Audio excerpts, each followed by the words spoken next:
आज का जो प्रेस कॉन्फ्रेंस तुम्हें पहले बोला बोल दे। हाँ, एक निवडणूक का है हमारा।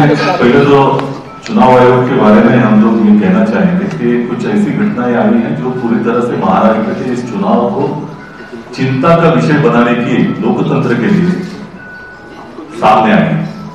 आज महाविकास आघाड़ी का एक शिष्टमंडल प्रतिनिधि मंडल चुनाव अधिकारी से मिला है और उन्होंने चिंता व्यक्त की है। सभी लोग, सभी विपक्ष इसके बारे में चिंता व्यक्त कर रहा है कि ये क्या निष्पक्ष रूप से चुनाव होंगे या नहीं होंगे। क्या हरियाणा के बाद में अभी जो महाराष्ट्र में ये चुनाव होने जा रहे हैं, भारतीय जनता पार्टी उसी तरह से ये गठित करने की कोशिश कर रही है या नहीं कर रही है, इसके बारे में चिंता है।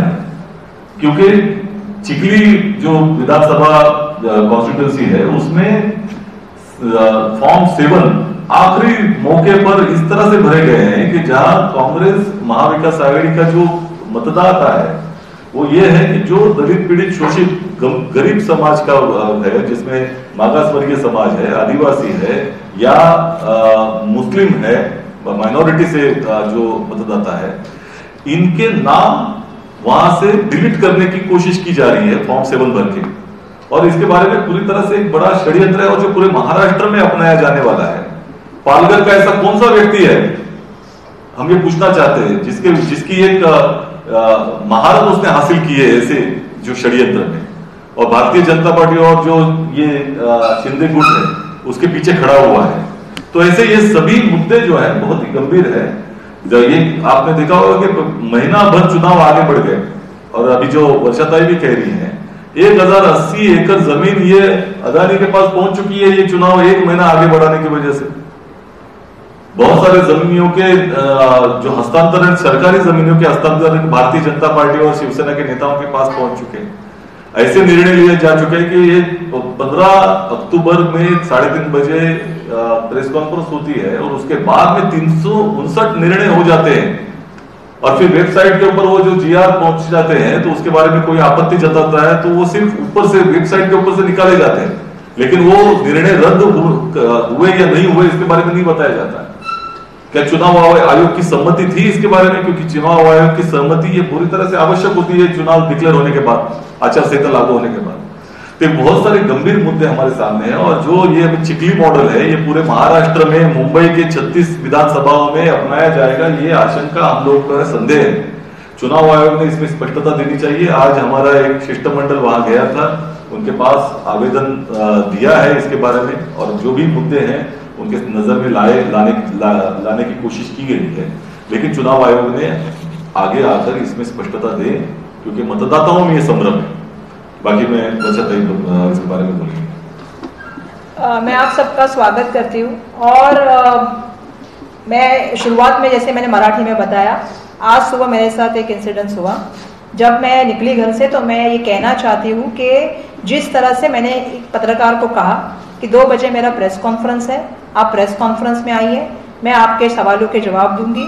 लेकिन जिस तरह से मेरे गाड़ी में घुसने की बात हुई, मैं एक महिला हूँ, मैं एक खासदार हूँ, मेरी एक प्राइवेसी है। मैंने जब आपको रिक्वेस्ट कर दी कि मैं 2 बजे प्रेस कॉन्फ्रेंस देने वाली हूँ और आप सभी मुंबई के, महाराष्ट्र के पत्रकार अच्छे से जानते हैं कि जो भी मुझे मिलता है, जहां भी मुझे मिलता है, मैं जितना हो सकता है उससे बात करती हूँ। मैं अपना ओपिनियन बहुत फ्री फ्रैंकली रखती हूँ, लेकिन जिस तरह से मेरे साथ आज बिहेवियर हो गया, मुझे कहीं ना कहीं इस बात का खेद है। मैं पत्रकार संघ को भी इस बारे में पत्र लिखने वाली हूँ क्योंकि मुझे ऐसा लगता है कि कई किसी जगह पे कई मर्यादा होती है जिसका उल्लंघन नहीं होना चाहिए, चाहे हमारी तरफ से हो या चाहे आपकी तरफ से हो। हम पत्रकारों का बहुत रिस्पेक्ट करते हैं क्योंकि आप समाज का और राजनीति का दर्पण होते हैं। मैं ये अपेक्षा करती हूँ कि मैं बिल्कुल 20 साल की राजनीति में ये पहली बार कर रही हूँ कि जिस तरह से मेरे साथ आज डिसरिस्पेक्टफुल बिहेवियर था, जिस तरह से प्रोवोकिंग बिहेवियर था, वो सही नहीं है। मैं सभी से यही कहना चाहूंगी कि हम अडानी के साथ लड़ते हैं तो बहुत बड़ा षड्यंत्र हमारे खिलाफ लोग करते हैं, लेकिन इस षड्यंत्र के खिलाफ लड़ने का काम हम आने वाले दिनों में भी करेंगे क्योंकि आप सबको पता है, जितने महाराष्ट्र के पत्रकार हैं उनको सबको पता है कि मैं अपनी भूमिका बहुत स्पष्ट रूप से रखती हूँ और जो भूमिका मेरी आज है, मैं आज भी वही कहना चाहती हूँ कि कल भी मैंने देखा कि एक भाजपा के नेता ने पत्रकार परिषद ली और कहीं ना कहीं भाजपा के नेता अभी अडानी के एजेंट बन के बात कर रहे हैं क्या, ये भी मुझे पूछना पड़ेगा इस पत्रकार परिषद के माध्यम से। आज जनता को सवाल के जवाब देने पड़ेंगे। आज मुंबई के बारे में मैं बात कर रही हूँ, मुंबई के सबसे और देश के सबसे और दुनिया के सबसे लार्जेस्ट लैंड स्कैम की मैं बात कर रही हूँ। आज हम देख रहे हैं कि सॉल्व प्लान लैंड ओपन हो गई सबके लिए। आज हम देख रहे हैं नॉन डेवलपमेंट जोन ओपन किए जा रहे एक आदमी के लिए। क्या चल रहा है इस देश में? इस देश में राज्य में कैबिनेट होती है तो कैबिनेट में जमीनों के निर्णय होते हैं। जैसा सचिन सावंत जी ने कहा, बिल्कुल सही बात कही है कि पूरी तरह से अगर आप पिछला जो देखोगे आप कैबिनेट के निर्णय, वो किसी एक आदमी के लिए निर्णय लेने का काम होता है और वही आदमी षड्यंत्र करके भेजता है लोगों को और वो करने का काम होता है। लेकिन हम लड़ने का काम करेंगे, मुंबई की आवाज बनाने का काम करेंगे, क्योंकि गरीबों को हटाओ, धारावी को मिटाओ और अडानी की सिटी बनाओ, ये भाजपा का सपना होगा, राज्य सरकार का सपना होगा। हमारा सपना यही रहेगा कि मुंबई को बचाओ, धारावी को बचाओ। और जिस तरह से ये जो अमीर लोग बैठ के ये सत्ता का दुरुपयोग किया जाता है, जैसे आशीष शेलार जी ने कल सवाल पूछे, मैं उनको आज सवाल पूछना चाहती हूँ। उन्होंने चैलेंज दिए, मैं आज उनको चैलेंज देना चाहती हूँ। आ जाइए आप भी सामने और मैं भी सामने आके आपसे बात करना चाहती हूँ। आप क्या बात कर रहे हो? आप कहते हो कि धारावी के लोगों को बाहर नहीं भेजा जाएगा, तो फिर ये 1000 एकड़ जमीन ली की है आपने, अगर आप बाहर भेजना नहीं चाहते। आपने मालवनी की जमीन ले ली, मड़ की जमीन दे दी, देवनार की जमीन दे दी, सॉल्व प्लान लैंड दे दी, मुलुंड की जमीन दे दी। क्या चल रहा है? मदर डेयरी दे दी 25%, डंपिंग ग्राउंड दे दिया, जबकि डीआरपी के टेंडर में, डीआरपी के डॉक्यूमेंटेशन में इसका कोई उल्लेख ही नहीं है जमीनों का। तो आपने किसके कहने पे जमीन दे दी और क्यों दे दी राज्य सरकार की मुंबई की जमीन, जो हक की मुंबई की थी?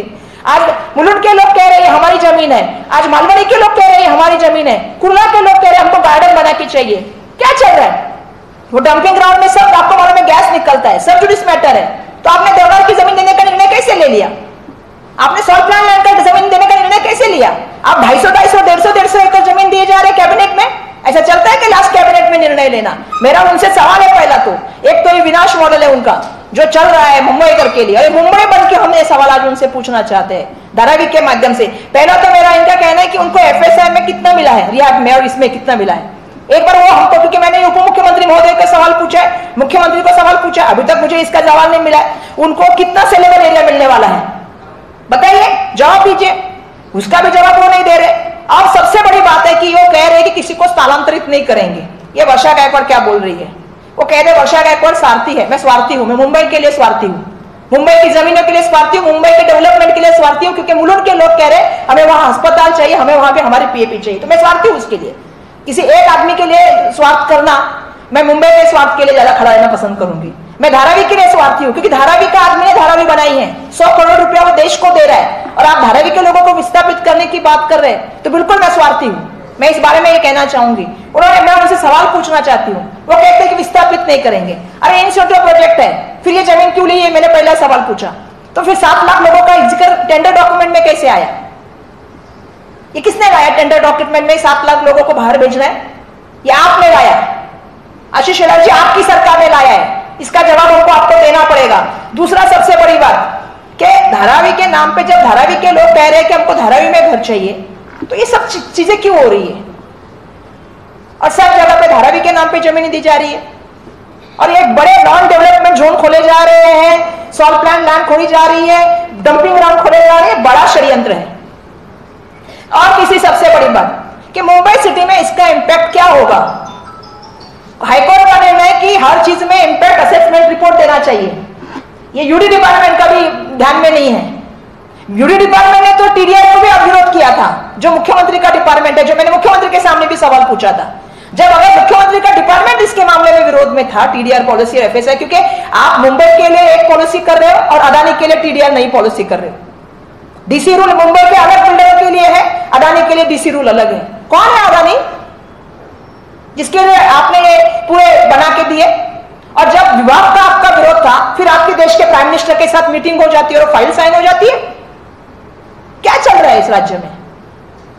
ये मेरे सवाल आया नहीं, मैंने विधिमंडल में भी बताया कौन सी तारीख को मुख्यमंत्री की मीटिंग हो गई थी। संडे के दिन मीटिंग होती है और नेक्स्ट डे फाइल साइन होती है। ये बिल्कुल गलत है। दूसरा मेरा सबसे बड़ा सवाल है कि मुंबई के विकास नियमावली में धारावी के लिए स्पेसिफिकली 3500 का फंड जमा हुआ था।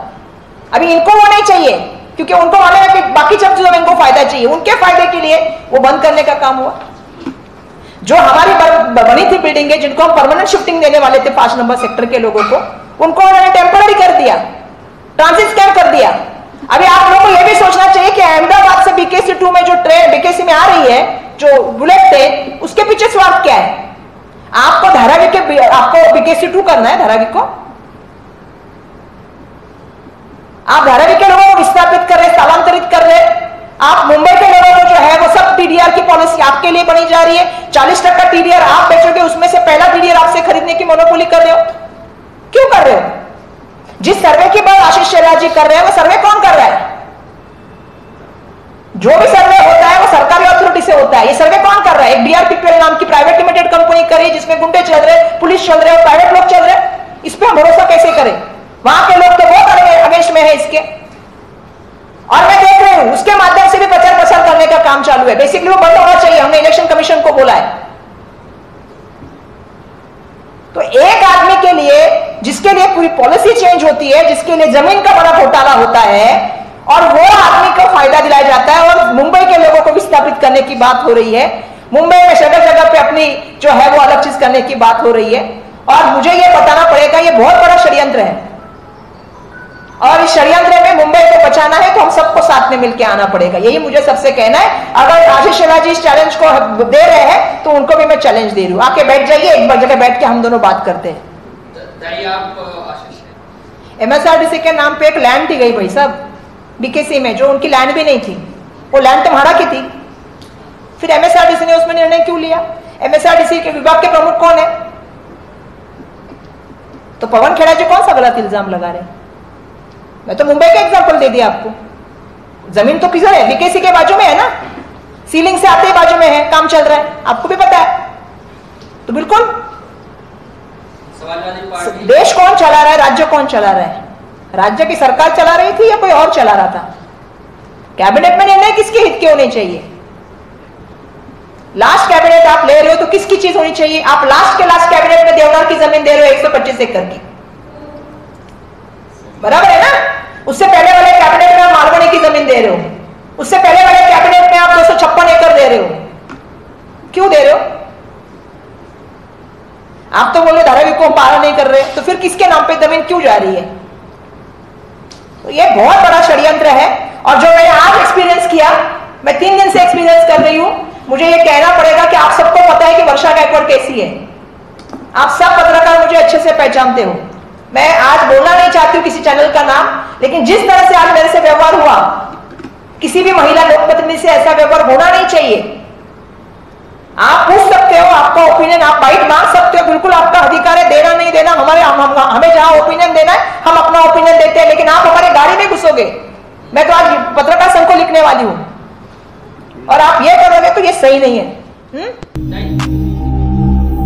अचूक बातम्या, निपक्षपाती विचार, अन्यायाविरुद्ध वाचा फोडणारे परखड विचारांचे सार्वभौम दैनिक प्रजासत्ताक जनता